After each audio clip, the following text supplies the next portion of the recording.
2부 순서는 질의응답 시간인데요. 저희가 사전 질문 받은 것과 선생님들이 질문을 한번 저희가 넷이 가능한 한 답변을 해보는 시간들을 가지도록 하겠습니다. 먼저 경희님이 질문을 하나 하고 싶으시다고? 네. 발달장애인의 성에 대한 편견 중 변화해야 돼야 할 부분은 무엇일까요? 네, 이거를 이야기해보고 싶은데요. 발달장애인에 대한 편견 또는 오해 또는 발달장애는 어떨 것이다 라는 생각이 기존에 있으셨다면 그걸 말씀해 주셔도 되고, 아니면 오해라는 걸 알고 있는데 약간 어떻게 생각해야 될지 모르겠다 이런 게 있으시면 말씀해 주시면 저희와 함께 대화해보는 시간 가졌으면 좋겠습니다. 질의응답 시간에 지네가 먼저 질문하고 그래 막 이러시는 분들 있으시죠? 네, 좀 새로운 방법을 해봤습니다. 자, 선생님 혹시 질문 이해가 되셨을까요? 아니면 제가 쉽게 한번 요약을 해볼까요? 요약해 보실 네. 수 있어요? 네, 요약을 제가 한번 해보겠습니다. 발달장애인도 유형과 정도가 다 다를 수 있잖아요. 근데 어느 정도의 말을 했을 때 이걸 알아들었는지, 수업이나 놀이가 잘 진행되고 있는지 아닌지 잘 모르겠을 경우가 있는데, 이게 듣고 있다, 잘 따라오고 있다고 생각하고 가야 할지, 아니면 가장 쉬운 말로 가장 잘 이해가 안 된다고 생각하는 사람의 수준에 맞춰서 가장 낮게 해야 하는 건지, 놀이나 교육의 수준이나 속도를 조절하시는 것이 어렵다, 고민이다라고 하시는 거죠. 나이에 따라서도 달라질 것 같아요. 너무 낮게 하다 보면 너 수준이 안 맞을 수도 있으니까 수준에 맞춰서 하는 게 더 중요한 것 같아요. 이 친구가 내 이야기를 잘 듣고 있나? 내 이야기를 잘 이해하고 있나? 물론 확인이 필요하죠. 근데 그 반응을 우리들의 기준으로 보게 되면은 사실은 어려워요. 각자만의 방식들이 있거든요. 예를 들면 어떤 소리를 낸다. 의사소통을 하는 데 있어서 발화가 뭐 이렇게 어떤 문장이나 이런 건 되지 않지만 소리 막 이렇게 소리를 낸다라고 했을 때 이 친구가 그 소리의 높낮이에 따라서도 사실 반응이 다를 수도 있고, 또 어떤 행동 제스처, 뭔가 기분이 좋고 했을 때 뭔가 갑자기 벌떡 일어난다든지, 사실은 각각의 표현 방식이 좀 다른 거거든요. 근데 우리 기준에서 비장애 학생들이 뭐 예를 들면 알아들어서 막 고개를 끄덕이고 선생님 맞아, 이해를 잘하고 있어요, 이거의 기준으로 하게 되면은 사실은 저희는 굉장히 어렵죠. 소통하기가 어렵죠. 이거는 우리들의 생각을 좀 바꿔야 되는 것 같아요. 그렇지만 이 신호를 잘 알아들으려면 그만큼 잘 살펴봐야 하고, 그만큼 수업을 들어가기 전에 라포 형성이라든지 저희도 그래서 사전에 미리 여쭤봐요. 어떤 형태로 의사소통을 하고 있습니까? 아 근데 사실 의사소통이 잘 안 돼요? 이런 대답이 되게 많이 와요. 그럼 저는 이제 그렇게 물어보거든요. 그럼 화장실을 가고 싶거나 무언가 먹고 싶을 때 어떻게 신호를 보내나요? 라고 이야기를 하면 소리네요. 네, 뭐 이렇게 이야기를 하던가, 아까처럼 반영어를 계속 한다라고 했을 때도 어떠한 이 수업에 관련된 내용의 반영어를 하는지 전혀 다른 이야기를 했는지라고 했을 때는 이제 조금 그런 것들도 저는 다 이유가 있다라고 생각을 해요. 본인이 뭐 꽂혀 있는 것들이라든지 그 수업에서 뭔가 기억에 남는 거라든지, 그 수업이 아닌 다른 이야기를 할 때에도 뭐 기존의 다른 수업에서 재밌었던 거를 계속 연장선을 갖고 온다든지, 그런 활동을 하면서 사실 듣고 있기도 하고, 무언가를 제시를 했을 때 전혀 안 듣고 있는 것 같기는 하지만 어느 순간에는 또 반응이 보이거든요. 그런 부분들에 있어서 일단 저는 편견을 조금 벗는 거가 먼저 시작이 되어야 할 것 같아요. 어쩌면 우리 기준에서의 반응을 기대하거나 그 반응이어야지만 반응한다라고 우리가 인식하는 거 아닌가 싶습니다. 네, 너무 좋은 이야기인 것 같습니다.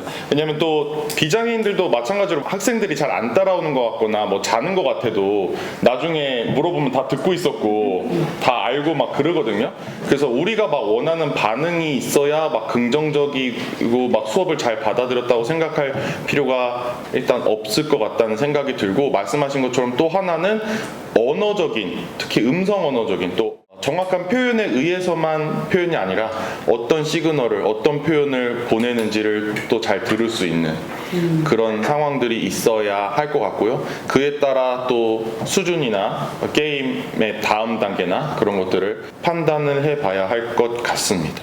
이어서 질문을 제가 두 분께 드리자면, 재밌었던 교육이나 일단 성교육이면 제일 좋겠고, 성교육이 즐거웠거나 좋았던 경험이 없다면 아예 모든 분야를 다 열어놓고 가장 재밌었거나 막 진행이 좀 흥미롭게 했었던 교육 내용이나 방법이 있었나요? 저는 그 복지관에서 연계 프로그램을 갔는데 그 데이트 그 내용이 너무 재밌었고, 한 명은 남자고 한 명은 여자고 막 그렇게 데이트를 어떻게 어떻게 하는지 봤는데 너무 재밌는 거예요. 연극했어요? 연극은 아니라 데이트하는 그 동영상이 있어요. 동영상을 봤는데 한 명은 그 여자랑 집에 들어갔는데 만지는 거예요. 좀 부끄러웠어요. 그래서 부끄러움을 혹시 표현할 수 있는 기회를 주셨나요, 선생님? 저는 그냥 가만히 있었죠. 네, 좋습니다.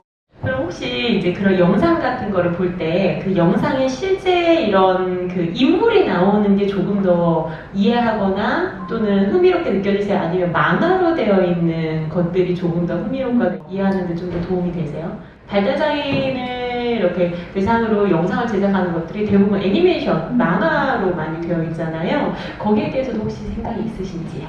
애니메이션이 더 좋은 것 같아요. 직접 사람 인물로 표현되는 것보다요. 네. 혹시 저는 애니메이션보다 차라리 드라마 형식으로 나왔으면 좋겠어요. 사랑극 같은 것처럼. 만화는 영어로 나올 때가 많고, 그래서 그거를 해석해서 읽느라 너무 정신이 없으니까, 차라리 그 상황극으로 그 사람이 어떤 행동을 했건 어떤 행동을 하면 안 되는 건 이런 거를 파악하기가 더 편해요. 만화가 한글이어도 사람 나오는 게 더 좋으세요? 네. 경희님은 뭐 재밌었던 프로그램 성교육 아니어도 돼요. 성교육이어도 되고. 저는 자립 캠프요. 시설에 그룹홈에서 살다가 처음으로 자립을 원하는 사람들끼리 모여서 자립 캠프를 한번 가봤는데 너무 좋았어요. 장 봐서 잘 요리해 먹고, 그리고 자기가 좋아하는 사람이랑 같이 이야기하고, 그 다음에 잠도 같이 자고 그랬던 게 기억에 제일 남아요. 그리고 나서 자립 과정이 들어갔던 것 같아요.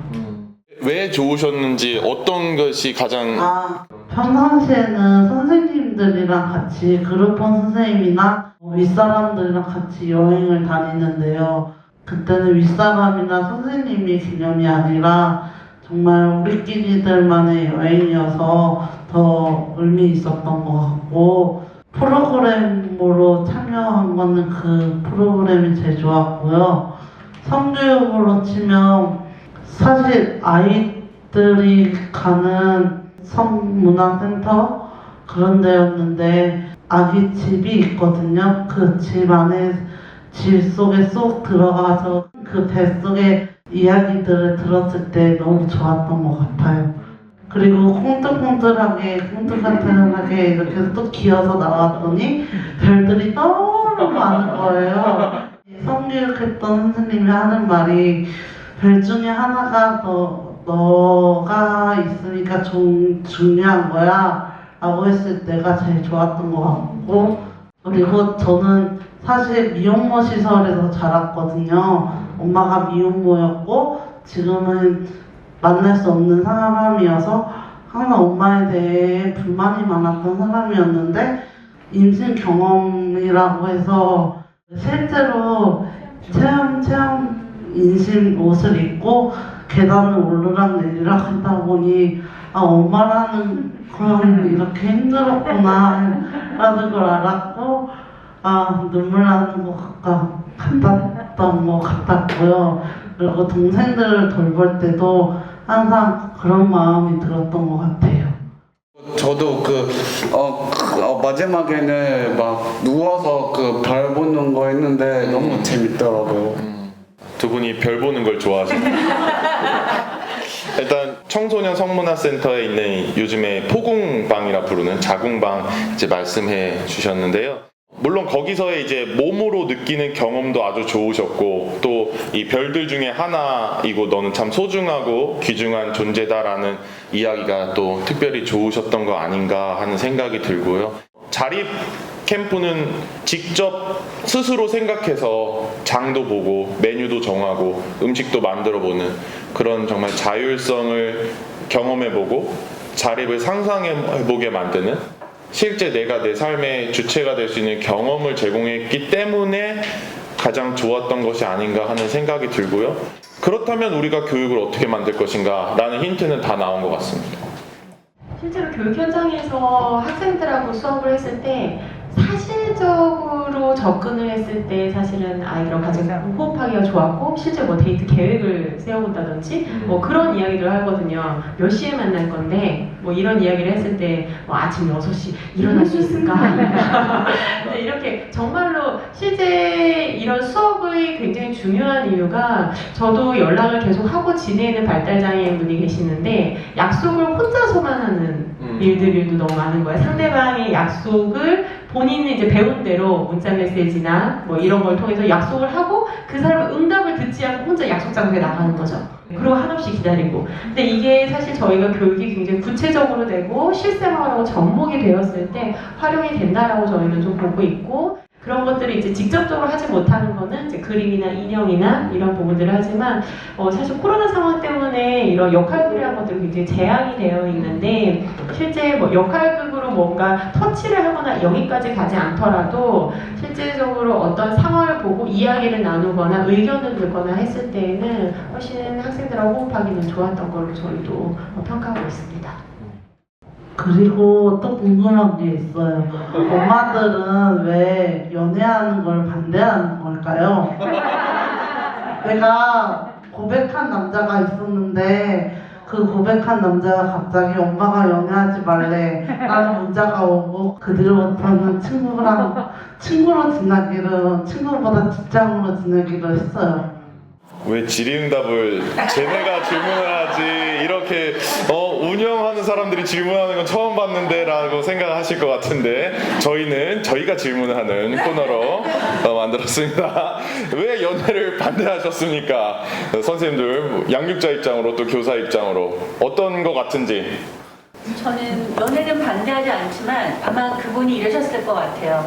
한국에서 연애나 그런 학생들 남녀가 만나면 일단 시작이 임신과 연결이 됩니다. 그래서 반대하는 경우가 많습니다. 그래서 한국에서는 아까 김재석 선생님 말씀하신 것처럼 대학을 가야지, 공부해야지 그렇기 때문에 연애를 많이 반대하는 경우가 대부분이죠. 보편적인 생각들, 걱정들, 우려를 말씀해 주셨는데 공부하는데 방해될까봐 또는 임신할까봐 그런 얘기를 많이 한다라고 해주셨는데요. 저도 아마 그런 우려가 가장 크다고 보편적인 인식이라고 생각하고요. 그렇다면 사실은 연애와 섹스와 임신과 결혼이 다 별개라는 걸 알려주는 게 필요한 거죠. 반드시 연애한다고 다 임신하거나 다 결혼할 건 아니다. 연애하는 사람은 다 결혼하지 않을 수도 있고 결혼한다고 하더라도 임신 안 할 수도 있고. 아빠도 반대하던데. 아빠도. 엄마만 반대하는 게 아니다. 아빠도 반대한다 지금 의견이 나왔는데요. 그렇죠. 그래서 그것이 다 분절적으로 따로따로 생각할 수 있다는 것을 당사자도 부모들도 교사들도 다 알고 교육을 하는 게 중요하다고 생각하고요. 그래서 아까 보람쌤 말씀해 주신 것처럼 연애에 대해서 생각할 때 계획을 할 때 그리고 연애 소풍, 성관계, 성적 행동 다 이렇게 계획해 보게끔 하는 수업들을 하거든요. 그것이 그래서 실질적으로 가능한가 질문을 하기도 하고 또 어떤 것을 준비해야 되는지 저 동의 합의 얘기도 하고요. 그 다음에 서로 상호 간에 합의를 했었어야 되는데 나만 약속했다고 한 게 아니라 그런 얘기도 할 수 있고 그 다음에 콘돔 준비라든지 그래서 정확히 성관계를 할 거면 준비를 해야 되고 피임을 해야 되고 하는 것들을 계획을 짜는 교육 안에 일어날 수 있는 거죠. 그래서 저도 재미난 일이 있었는데 연애할 때 뭐 하고 싶냐니까 이제 이탈리아에 가서 파스타 먹고 싶다 그러셨어요. 이탈리아를 가려면 그럼 어떻게 해야 되죠? 이렇게 이탈리아 돈이 많이 돈이 많아요. 그래서 이탈리아 못 가요 이렇게 하시면 안 되고 이탈리아 가려면 뭐가 있어야 될까요? 뭐 비행기 타야 돼요. 돈이 얼마 있어야 될까요? 이런 거 얘기하는 거죠.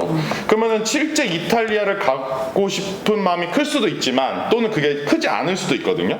그냥 파스타 먹는 게 중요할 수 있거든요. 그러면 파스타 먹는 걸로 하자라고 해서 그럼 파스타 먹으려면 어디 가서 뭘 하면 될까? 그래서 어떤 식당을 알아본다. 여기가 맛집이라더라. 그러시는 거예요. 그러면 이 맛집은 예약을 해야 되는지 아니면 예약을 안 받는지 그냥 가면 되는 건지 그런 거 계획을 짜는 거죠. 실제로 그런 교육이 있어요? 저는 그렇게 진행하고 있습니다. 하게 되면. 성교육을 안 한 지 진짜 오래됐거든요. 성이라는 게 무거운 존재거든요. 근데 그런 교육을 하면 더 좋을 것 같은 생각이 들었어요. 당사자 입장에서는 아까 반대의 경험이 있잖아요. 연애에 대해서 당사자는 왜 반대한다고 생각이 드셨어요? 임신할까봐? 성관계를 잘못하면 아기 가질까봐 그 아기는 어떻게 할 거냐, 그 아기는 불행할 거다, 막 그런 식으로 몰아가요. 저는 제 여자친구가 좀 나쁘니까 좀 반대한 적이 좀 있었어요. 왜냐면 제가 좀 여자친구한테 좀 사주기도 하고 막 그래가지고 엄마가 그렇게 말했어요. 왜 너는 왜 안 받아먹냐 막. 너는 사줘놓고서 왜 그냥 걔는 왜 안 사주냐 이렇게. 손해볼까봐 걱정하시는 마음이 있었나 봐요. 근데 남자들이랑 노는 것보다 차라리 여자들끼리 놀고 여행 가고 그러는 게 더 편한 것 같아요. 데이트하면 좀 귀찮아지고 돈도 많이 들고. 일단은 특수교육 과정, 정규 과정 안에 성인지 감수성이라는 교과목이 존재하지 않고 있고요. 또는 교양 과목이나 본인이 선택해서 들을 수 있게 강좌 개설된 학교가 덜어는 있기는 한데 필수 과정으로 그렇게 다루거나 하는 실정이 아니기도 하고, 저희도 그래서 교육을 할 때 이런 양육자라든지 또는 이런 지도자들 교육을 저희도 계속 권해드려요. 근데 일차적으로는 당사자 교육이라고 많이 생각을 하시는 것 같아요. 그 말은 즉 당사자가 변해야 된다는 생각을 많이 하시는 거죠. 제도나 문화나 인식이 변해야 되는데 그런 부분들은 사실은 굉장히 이상적인 상황이라고 인식을 하시고, 지금 당장 제가 아까 그 말씀을 드렸잖아요. 교육 의뢰 자체가 문제행동 중심으로 바라보는 시각에서 시작을 한다고. 왜냐하면 이미 인식 자체가 문제행동으로 파악이 되기 때문에 이 문제를 해결을 하려면 지금 당장인 거예요. 그럼 지금 당장 해결을 하려면 당사자의 통제 방식이라는 게 떠오를 수밖에 없겠죠. 그런 부분들이 있고요. 그래도 많은 학교, 복지관, 교육청 쪽에서 점차적으로 실시가 되고 있는 추세이기도 하고 저희도 많이 교육을 나가고는 있어요. 그런데 두 가지인 것 같아요. 인식의 변화는 한 번에 일어나지도 않을 뿐더러 또 하나는 어떤 사안이나 이런 특히 성에 관련된 관계나 이런 것들을 접목을 해서 접근을 할 때는 단순히 특수교사 한 사람만의 힘으로 되지 않는 경우가 굉장히 많아요. 가정 안에서라든지 또는 학교 문화에 대한 부분들, 또래집단 안에서의 장애의 특성이라든지 이런 것들과 같이 결부돼서 진행을 해야 되는데 그 범주나 인력이라든지 이런 게 굉장히 넓죠. 그러다 보니까 학교 현장에서는 많이 노력하시는 분들도 분명히 계시고 실제로 저희도 많이 만나요. 예를 들면 저희가 교육을 하고 나면은 저희가 썼던 그 자료들 다 사진을 찍어서 실제로 저희가 그 다음 회기에 오기 전까지 연습을 하거나 아이들하고 실제로 하고, 교육을 하는 전체 수업을 같이 참관에 들어오셔가지고 같이 호흡하고 하시는 그런 분들도 굉장히 많이 계시거든요. 근데 현장 상태가 다 조금씩 다르기도 하고, 그리고 현실적인 벽이라는 생각을 많이 하시고요. 그리고 또 하나는 아까처럼 제가 말씀드렸잖아요. 이렇게 그럼 화장실이나 먹을 거에 대한 욕구를 표현할 때 어떻게 하세요? 라고 할 때 소리로 합니다 라고 얘기를 하시잖아요.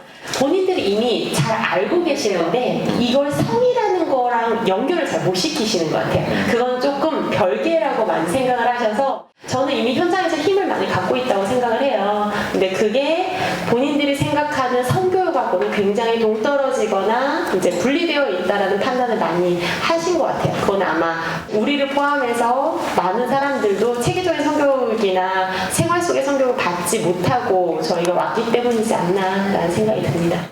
현장에서는 그 장애인 인식 개선 교육이나 성폭력 예방 교육 이런 의무 교육은 하게 되어 있기 때문에 1년에 한 번씩 그런 교육을 받으실 텐데, 우리가 좀 더 원하는 성평등 교육이나 성인지 감수성 교육은 필수 교육으로 되어 있지는 않기 때문에 잘 받지 않을 거고, 또 특히 이 시설 이용인들 교육을 할 때도 말씀해주신 사례처럼 다 같이 들어와서 막 배우시고 연습하시고 그러면 좋겠지만, 또 이제 안 그러신 경우도 있고 해서 많이 말씀하신 것처럼 시설마다 상황은 너무나 천차만별이고 다르다는 말씀을 저도 덧붙여보고 싶습니다. 성폭력 예방 교육처럼 데이트 폭력을 조심해라 라는 교육은 그래도 좀 들으셨다고 아까 발제 중에 말씀하셨는데, 그런 교육에 뭐 연애를 하지 말라고 하면서 데이트 폭력을 하지 말라고 한다면, 아니면 뭐 성폭력 예방 교육만 한다면 어떤 기분이었는지, 뭐 효과가 있다고 느끼셨는지 아니면 효과 없다고 느끼셨는지 혹시 여쭤봐도 될까요? 저는 그 뉴스를 보면서 좀 많이 느꼈던 게 그 장애인뿐만 아니라 그 비장애인들도 좀 그 남자가 좀 폭력을 많이 하거든요. 그 자기 말을 안 들었다는 둥 교육을 해도 좀 안 듣는 편이 좀 있기는 해. 저는 별개로 제 경험이었는데, 부모님이 계시는 사람을 만나야 된다는 말에 부모님이 있는 남자를 만났는데, 그 남자가 잠깐 만났거든요. 아주 짧게. 근데 자기 혼자서만 생각을 다 하는 것 같아요. 벌써 결혼을 생각하고, 벌써 만난 지도 얼마 안 됐는데 벌써 신혼여행은 어디 가야 되고, 벌써 그런 고민을 하고 있는 사람을 만났는데, 실제로는 나는 연애가 하고 싶지 결혼을 하고 싶은 건 아닌데, 아직 당장. 그래서 나는 그 사람은 2년 뒤에 결혼을 하고 싶대요. 그런데 그 이야기를 매일매일 똑같은 말을 계속 하는 거예요. 그래서 너무 싫어갖고, 그러지 마.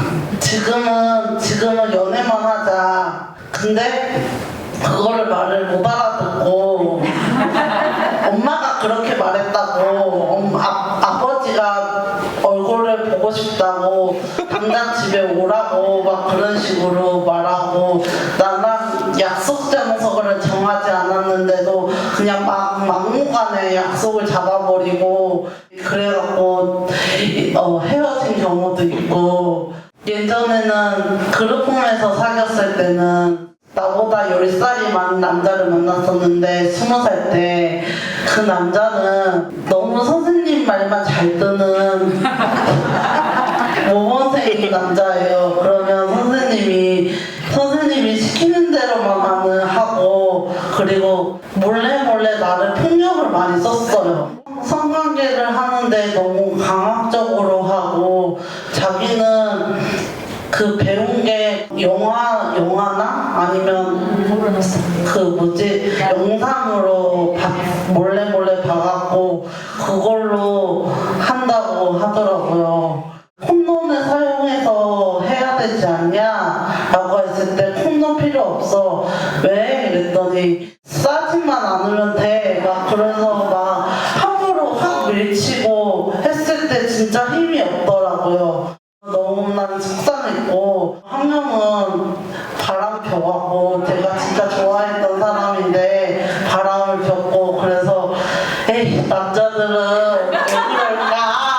이런 생각 들고, 남자들은 도대체 무슨 교육을 받고 있길래 여자를 함부로 대할까?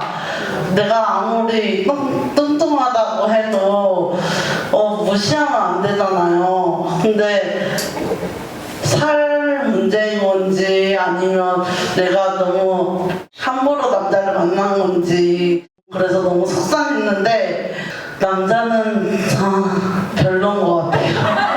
근데 남자를 만나고 싶었거든요. 항상 호기심은 가진데, 진짜 남자는 알고 볼수록 잘 모르겠어요. 근데 질문이 뭐였죠? 갑자기 빠르고요. 좋아서 잘 대답 잘 하셨어요. 걱정 마세요. 절대 경희님 뭐 개인적인 문제가 아니고요. 외모나 뭐 너무 쉽게 남자를 만나거나 절대 개인적인 문제가 아니고 말씀하신 것처럼 교육을 잘 받지 않아서 포르노나 주변 친구들에게 서로 그런 이야기를 나눴기 때문에 오는 현상이고 그건 장애인 비장애인 상관없이 남성 문화 안에 다 퍼져 있는 그래서 이 사회가 가부장적이고 또 여성을 대하는 태도가 너무나 좋지 않기 때문에 벌어진 일이라고 꼭 생각을 해주시고 뭘 잘못해서 그런 일을 경험하신 게 아닙니다. 그리고 남성이 별로다라는 결론은 동의하고 많이 변해야 될 갈 길이 멀다는 생각을 저도 하고 있습니다. 감사합니다. 아마 경희님의 발언은 지금 성교육의 현 주소이지 않을까라는 생각이 들어요. 어떤 교육을 할 때 계속 저희가 통제적인 방식과 더불어서 많이 했던 것들이 네가 알아서 조심해 라는 교육을 참 많이 하거든요. 데이트 폭력에 대한 교육을 그 현미님께서 많이 들었다고 했잖아요. 말 그대로 남성 발달장애인에게는 남한테 피해주면 안 돼. 여성 발달장애인에게는 네가 알아서 좀 조심해. 그러다 보니까 사실 말씀 주실 때 굉장히 좀 속상했어요. 누구의 탓도 아닌데 내가 사람을 잘못 골랐나? 내가 연애를 하고 싶어하는 이런 감정이 너무 앞섰나? 실제로 현장에서 많은 발달장애인 당사자들이 무언가 내가 원하는 대로 잘 되지 않았을 때 자책을 하는 일들을 참 많이 보게 됩니다. 그거에 대한 원인은 저희가 교육할 때 계속적으로 그렇게 해야만 하는데 하지 못했던 이라는 전제가 암암리에 깔려있는 게 아닌가라는 생각이 들면서 혹시 그러면 잘 데이트를 하고 즐겁게 잘 즐기고 사람들을 잘 만날 수 있는 그런 뭔가 데이트 코칭? 뭐 데이트 이런 교육 받아본 적 있으세요? 아니요. 경험, 좋았던 경험이 있었어요. 좋았던 경험은 내가 생각하는 거는 그냥 선을 넘지 않는 선에서 서로 손을 잡고 안아주고 여행 다니고 그리고 그런 서로 부담이 되지 않는 그런 연애를 원하거든요. 좋은 환경, 좋은 집 이런 거 다 안 따지고 그냥 그 사람이 인성이 좋으면 되는데 그 인성은 코칭을 받아서 되는 게 아니라 그냥 아는 거거든요. 이 사람이 나한테 얼마큼 잘하는지, 이 사람이 얼마큼 나한테 소중한 사람인지 그건 내가 결정할 수 있는 것 같아요. 한 가지 물어봐줬으면 좋겠어요. 손 잡아도 돼? 아니면 뽀뽀해도 돼? 이렇게 물어봐줬으면 좋겠어요. 감사합니다. 물어보는 게 참 어려운 것도 아닌데, 그죠? 비장애인이나 장애인이나 다 물어보지 않고 분위기 깬다고 생각하고 그냥 밀어붙이는 게 또 터프하다, 남성적이다라고 생각하는 경우도 많고 참 많은 오해들이 있는데 말씀해 주신 것처럼 존댓말 쓰면서 물어보고 하는 게 굉장히 로맨틱할 수 있고 매너 있게 보일 수 있고 나를 존중하는 걸로 느껴지게 한다는 것들을 모르는 사람들이 많은 것 같습니다.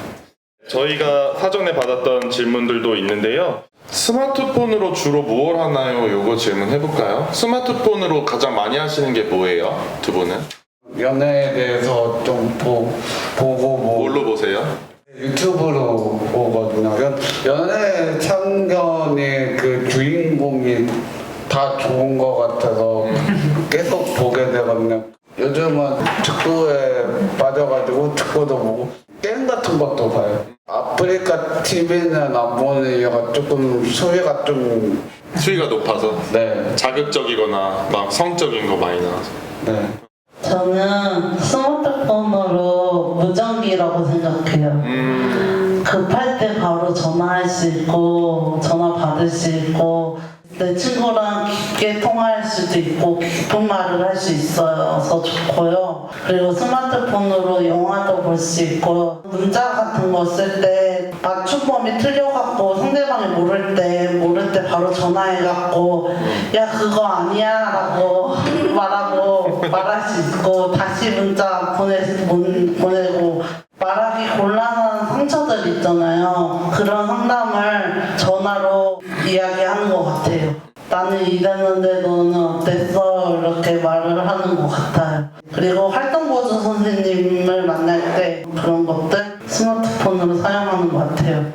두 분도 참 재밌는 거 찾아보시는 게 주 용도인 것 같고 또 친구랑 많이 이야기하는 무전기라고 표현해 주신 게 참 재밌었는데 혹시 아까 말씀해 주셨던 것 중에서 아프리카 TV는 좀 유튜브보다 수위가 높아서 안 본다 하셨는데 혹시 그런 뭐 성적인 거나 폭력적인 게 아주 자극적인 게 나왔을 때 뭐 어떻게 대처하라는 이야기를 들어본 적이 있으실까요?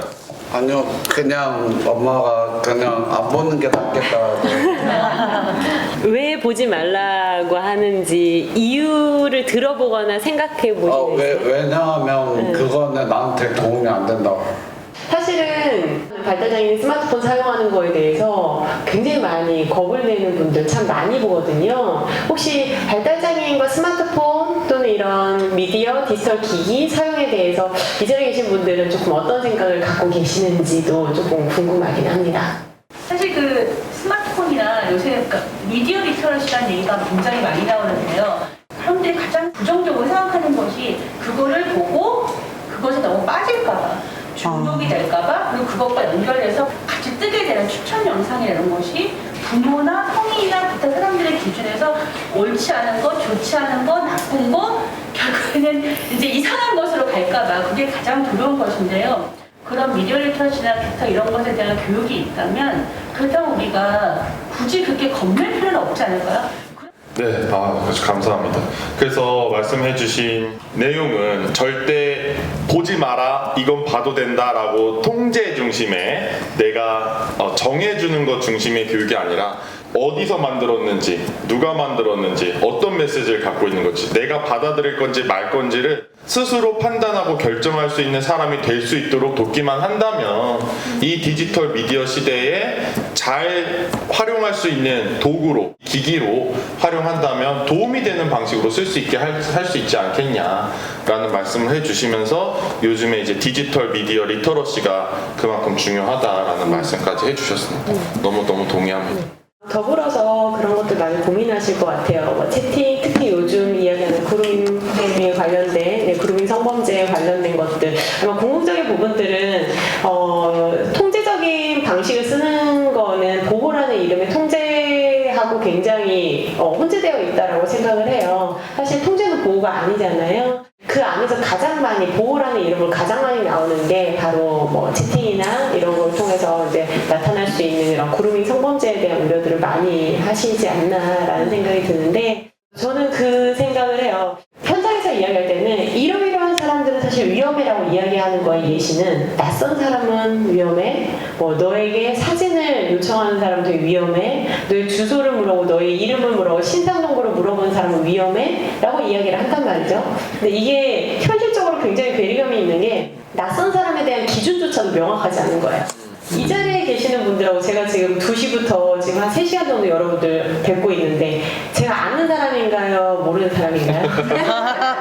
이제부터 저는 낯선 사람일까요? 낯설지 않은 사람일까요? 굉장히 애매하거든요. 같은 친구 사이에도 따로 전화해서 시시콜콜한 이야기를 하는 관계도 있고 아는 사람이지만 내가 저 사람이 무슨 일을 하고 있고 어디 살고 있고 이름이 뭐 가족관계가 어떤지는 알고 있지만 굳이 아는 척까지는 안 하는 아는 사람도 있어요. 이게 온라인으로 넘어가면 더 범주가 복잡해지거든요. 그랬을 때 사실 이 낯선 사람에 대한 기준 자체를 정하는 것조차도 굉장히 어렵고 이거는 발달장애나 비장애나 할 것 없이 굉장히 모호하다고 저는 좀 판단이 되어져요. 그랬을 때 저희가 그 기준으로 계속 교육을 하게 되면 일상생활을 쓰기가 어려운 거죠. 그래서 요즘 이제 저희도 고민하고 있고 조금 접근을 조금씩 하고 있는 게 안전한 사람들의 특성. 안전한 사람들은 10시, 11시 넘어서 이렇게 연락을 하지 않아요. 저희도 하나의 에티켓처럼 9시, 10시 넘어서 연락하는 건 굉장히 조심스러워 하잖아요. 그리고 또한 신상에 관련된 부분들, 학교에서도 저는 말씀드려요. 학교에서도 선생님들이 메신저나 뭐 휴대폰으로 신상 동의를 받거나 하지 않지 않습니까? 나의 인권에, 나의 권리에 대해서 중요한 거는 얼굴을 마주보고 하는, 신뢰하는 사람들이 하는 행동이 있다. 그 행동을 벗어났을 때는 우리가 좀 의심해봐야 한다라는 형태로 접근을 하는 것들이 이제 요즘 저희가 뭐 이게 확실하게 맞는 방법이다라고 말씀을 드리기에 좀 조심스럽지만 계속적으로 이런 거 위험해, 이거는 하지 마라고 하면 사실은 하지 말라는 거거든요. 채팅하는 순간 다 낯선 사람이고요. 그랬을 때 건강 완전한 나하고 신뢰관계를 쌓을 수 있는 사람들은 어떤 사람이고, 예를 들면 무엇을 요구할 수도 있겠죠. 그랬을 때 내가 거절했을 때 아 그래 불편했어? 아 그럼 이건 안 물어볼게 라고 이야기하는 한 사람이어야 되는 거죠. 그런 부분들의 경계라는 기준을 좀 세워주는 것들이 이제는 좀 시작돼야 되지 않을까라는 생각을 좀 했어요. 혹시 채팅 같은 거 좀 해보신 경험 있으신지요? 네. 사실 제가 정신과 약 먹기 전에는 채팅이라는 걸 해봤어요. 자립하고 나서 한참 돈을 막 쓰고 그리고 좀 외로웠었어요. 낯선 사람과 함께 이야기를 나누다 보면 같이 만나자는 이야기를 많이 해요. 괜찮아, 너가 장애가 있어도 괜찮고 모두 해도 괜찮아 이렇게 연락이 왔었어요. 나는 내가 장애인이고 부모님이 없어서 나는 그래서 외로워라고 내가 채팅을 했었어요. 그랬더니 그 남자가 괜찮아, 나는 위험한 사람이 아니야 라는 말 때문에 저는 또 갔더니 무서운 사람이더라고요. 그래서 저는 그 다음에 회사 사람들이랑 의논하고 했더니 카톡을 안 하기로 했어요. 그래서 지금은 카톡 안 하고 회사에서 하는 소통망에서만 하고 문자, 내가 아는 사람만 문자하고 하고 클럽 갔을 때 전화번호 받았던 사람들도 다 차단하고, 그리고 지금은 새로운 집에 새로운 핸드폰에 새로운 번호로 살고 있어요. 단순히 저희가 위험하다라는 이야기로 접근을 했을 때 사실은 그것을 감지하는 능력을 키워주는 것이 이제 우리의 역할이라고 좀 생각을 하고요. 경희 씨 이야기를 들으면서는 그 생각이 들었어요. 경희 씨가 회사 동료들과 그것을 이야기할 수 있었다는 것은 회사 동료들은 경희 씨가 그런 채팅을 하는 거에 대해서 부정적으로 표현하지 않았기 때문이라고 생각을 하거든요. 그러면 위험 상황에서 우리가 안전과 보호를 한다는 것은 그것을 통제하는 게 아니라 언제든지 상의할 수 있는 존재가 되어줘야 되고, 또한 그렇게 할 수 있는 체계를 만들어가고 충분히 실수를 할 수 있고, 또한 그것을 기반으로 다시 일어설 수 있다는 힘을 주고 하는 그러한 우리가 흔히 말하는 지지 기반이 되어주는 게 최대의 예방이 아닌가라는 생각을 좀 이야기 들으면서 들었습니다. 맞습니다. 너무 아주 중요하고 실제 많이 일어나고 있고 진짜 중요한 사례이고, 또 신뢰할 수 있는 사람, 뭐든지 터놓고 얘기할 수 있는 주변인이 우리가 돼야 된다는 점까지 말씀해 주셔서 너무 감사합니다. 그리고 저희가 여기서 조금 주의 깊게 보셔야 되는 거는, 저는 경희 씨의 감정이라고 생각을 해요. 경희 씨가 그러한 사람 만났을 때 굉장히 불안하고 무서워서 나왔다고 하셨잖아요. 아마 그렇게 할 수 있었던 힘은 평소에 저 경희 씨의 감정이라든지 이런 것들 존중받았던 경험이기 때문이라고 생각을 하거든요. 그래서 저희가 발달장애 학생들하고 사실 성교육을 하면서 감정에 대한 이야기들 참 많이 나눠요. 그 이유가 바로 여기 있다라고 좀 말씀을 드리고 싶어요.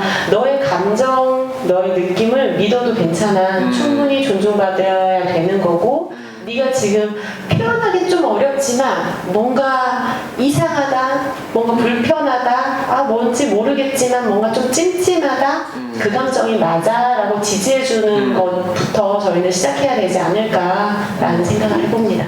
오늘 그러면 여기 현장 질문이 더 없으시면 마치도록 하겠고요. 앞으로도 궁금한 점이 있으시거나 질문이 있으시거나 바라는 점 있으시면 언제든지 이메일이나 카카오톡 상담도 열려 있으니까 질문 보내시고 저희 많이 이용해 주셨으면 좋겠습니다. 감사합니다. 수고하셨습니다.